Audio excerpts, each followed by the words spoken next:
And আজকে এত সুন্দর একটা শাড়ি পরে আসছি। অ্যান্ড এই সুন্দর শাড়িটা কাকে গিফট পাঠাইতে চান একটু বলেন তো, কাকে এটা গিফট পাঠাইতে চান বলেন। অনেক সুন্দর একটা শাড়ি, জলদি জলদি করে লাইভটাকে শেয়ার করে দিবেন। এই শাড়িটা আমি দেখাবো আজকে। আমার পূজার লুকটা কেমন হয়েছে ডেফিনেটলি কমেন্ট করবেন।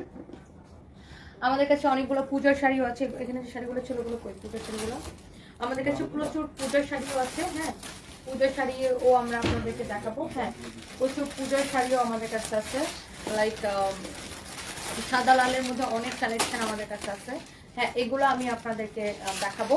এগুলা কি দেখতে চান কিনা বলেন। সাদা লালের মধ্যে প্রচুর কালেকশন আছে আমাদের কাছে। হ্যাঁ, একটু বড় দেখতে এটা অনেক সুন্দর দেখেন। বাও, অনেক সুন্দর। দেখে ওটা দেখি, অনেক অনেক নাইস একটা শাড়ি। একটার থেকে একটা শাড়ির কালার বেশি সুন্দর হবে। হ্যাঁ, একটা থেকে একটা কালার কিন্তু বেশি সুন্দর, মানে ডিজাইন বেশি সুন্দর হবে। এই যে দেখেন, ওয়াও, ভেরি ভেরি নাইস এই শাড়িগুলা। পূজার জন্য প্রচুর কালেকশন